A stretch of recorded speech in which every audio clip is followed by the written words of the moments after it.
Sahabat Indonesia Nusantara Raya, satu pertanyaan yang mungkin jadi pertanyaan masyarakat Indonesia secara luas ya. Kenapa popularitas Jokowi, Presiden Republik Indonesia yang ketujuh ini masih sangat tinggi meskipun sudah tidak menjabat lagi sebagai Presiden Republik Indonesia yang ketujuh ya.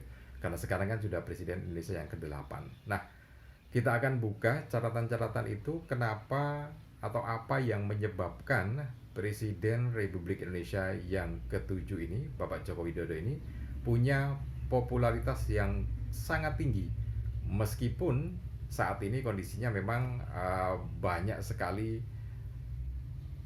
orang-orang yang mulai ya seperti Roy Suryo dan kawan-kawan yang menuding ijazahnya palsu dan segala macamnya, tapi ya itu adalah bagian dari perjalanan karir Bapak Joko Widodo ya. Tapi yang menjadi satu hal yang sangat serius kita lihat adalah popularitas dari Presiden Republik Indonesia yang ketujuh ini sangat-sangat tinggi dari berbagai survei dan juga berbagai kondisi real di masyarakat kita. Nah, kenapa seperti itu? Kita akan buka satu persatu catatannya ya. Oke, sebelum kita lanjutkan lagi, jangan lupa untuk Anda yang baru saja bergabung, tekan tombol subscribe-nya terlebih dahulu, kemudian tekan tombol loncengnya, supaya nanti kalau kita update terbaru video, Anda akan mendapatkan notifikasi yang pertama kalinya ya. Dan jangan lupa juga tekan tombol like, kemudian juga share video ini ke teman-teman Anda.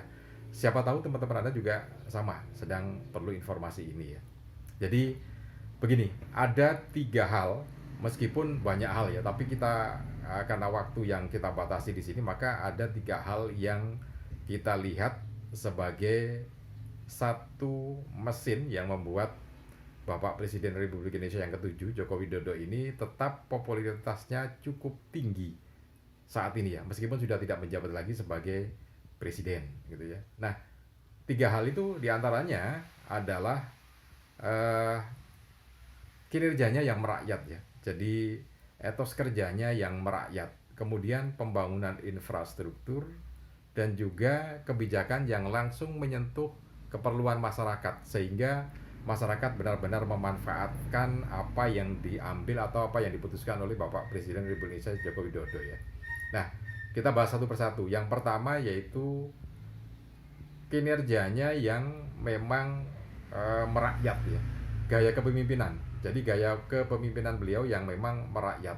Sehingga sampai sekarang pun masih banyak masyarakat yang merasakan dampaknya. Kemudian realitas yang ada, banyak masyarakat yang setiap hari datang ke kediaman beliau untuk bertemu, berjumpa beliau, kemudian juga ya mendoakan beliau begitu ya. Nah, itu adalah bagian dari realitas yang ada di masyarakat kita.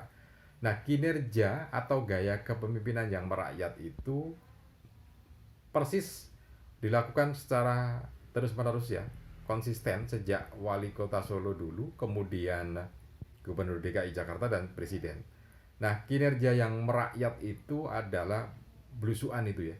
Jadi ya kalau kita lihat banyak sekali atau bahkan sebagian besar kinerja beliau ini langsung bertemu dengan masyarakat. Jadi langsung bersentuhan dengan masyarakat. Nah, itu yang kemudian menjadi satu catatan untuk masyarakat bahwa beliau ini sangat merakyat sekali, dekat sekali dengan masyarakat ya. Bahkan kita lihat seringkali pada waktu perjalanan beliau, perjalanan dinas, kemudian tiba-tiba ada rakyat yang datang di sekitar, kemudian juga berhenti sebentar gitu ya, kemudian membagi-bagikan berbagai uh, barang gitu. Itu kan bagian dari bagaimana beliau ini benar-benar merakyat ya. Itu satu catatan. Nah, masuk gorong-gorong, kemudian masuk got dan juga belusukan ke kampung-kampung, itu adalah bagian dari gaya kepemimpinan beliau yang memang sangat-sangat merakyat gitu ya. Jadi itu yang pertama, yang merakyat. Kemudian yang berikutnya, pembangunan infrastruktur yang memang dirasakan oleh seluruh masyarakat Indonesia. Pembangunan jalan tol yang begitu panjang ini juga menjadi sejarah tersendiri bahwa pada masa kepemimpinan beliau ini jalan tol Trans Jawa sudah terhubung dari ujung timur sampai barat gitu ya, dari Surabaya sampai Jakarta. Nah, ini adalah bagian dari kebijakan kemudian juga berhasil diselesaikan dan bisa dirasakan oleh masyarakat secara langsung, khususnya kalau hari raya Lebaran, arus mudik, arus Lebaran. Ini menjadi lebih lancar dengan adanya tol itu ya. Sehingga ini yang kemudian benar-benar dirasakan oleh masyarakat. Masyarakat jadi lebih lancar ketika mudik atau pulang kampung. Nah, yang semacam ini yang kemudian diingat oleh masyarakat sehingga sangat populer. Jadi meskipun sudah tidak menjabat lagi, beliau tetap jadi ya dalam berbagai survei menjadi populer gitu ya. Dan ini dalam sejarah tol terpanjang dalam masa 2 periode. Bisa Anda bandingkan, dilihat di data grafis gitu ya. Nah itu satu, dua. Yang kedua ya, yang kedua tentang kenapa kemudian Bapak Presiden Republik Indonesia yang ke-7, Bapak Joko Widodo ini tetap populer namanya dengan tingkat popularitas yang cukup tinggi. Oke, yang kedua itu ya, yang satu tadi, jadi gaya kepemimpinan yang memang pro rakyat gitu ya. Kemudian pembangunan infrastruktur, dan yang berikutnya adalah atau yang ketiga itu kebijakan-kebijakan yang diambil yang memang langsung menyentuh akar rumput, ya pantas gitu ya, karena kebijakannya itu langsung ke akar rumput dan dirasakan oleh masyarakat sehingga tetap diingat gitu ya. Sebagai satu contoh adalah munculnya bansos, bantuan sosial secara langsung, bantuan tunai secara langsung baik kepada masyarakat umum, kemudian pekerja dan juga yang lainnya, langsung dirasakan oleh masyarakat. Kartu pintar, kartu Indonesia Sehat, itu adalah bagian-bagian yang memang langsung bisa dirasakan oleh masyarakat sehingga ya karena merasakan mereka langsung ada di hati masyarakat atau di hati rakyat gitu ya.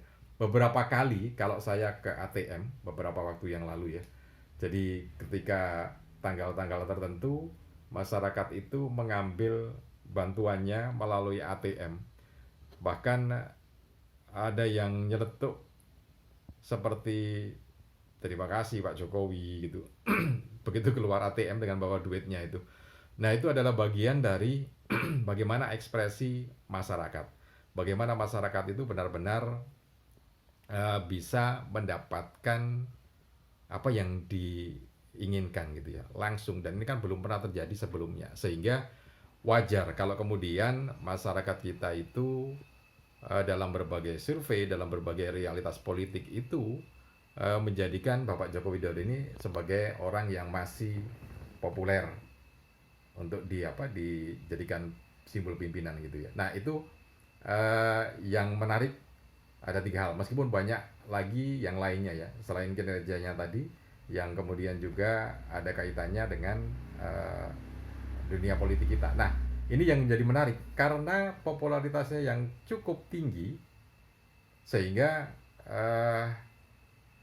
PSI, Partai Solidaritas Indonesia ini juga sangat-sangat optimis ya pada 2029 nanti akan bisa masuk Senayan. Karena dengan popularitas Bapak Joko Widodo yang cukup tinggi ini, kemudian juga ada yang menyebut, jadi ada presenter televisi yang menyebut bahwa Pak Jokowi ini adalah elektoral teknokrat gitu ya. Dengan berbagai cara yang dilakukan, strategi yang dilakukan, kemungkinan besar memang PSI ini akan bisa masuk ke Senayan ya di tahun 2029. Bahkan yang menarik yang dirancang oleh Bapak Joko Widodo ini adalah kalau partai-partai lain itu tingkatannya hanya sampai di kabupaten secara struktural, maka PSI nantinya itu harus punya struktur sampai tingkat desa atau bahkan RT RW. Bahkan beliau juga menyebutkan kalau kader-kader itu bekerja habis-habisan, maka Jokowi ini juga akan kerja habis-habisan. Kalau kader partai PSI ini bekerja sangat keras, maka beliau juga akan bekerja lebih keras lagi. Nah, itu satu di antara strategi yang memang disampaikan Joko Widodo ya. Jadi ini hal yang menarik untuk bisa kita cermati di tahun 2029 nanti, apakah memang benar PSI ini akan bisa masuk ke Senayan ya. Apalagi sekarang ini saja banyak partai atau elit partai yang kemudian hijrah ke PSI ya. Ini kan dari pengamat politik menyebutkan bahwa ini adalah Jokowi efek atau magnet Jokowi. Artinya ketertarikan orang, ketertarikan ideologi terhadap Jokowi ini masih sangat tinggi popularitasnya.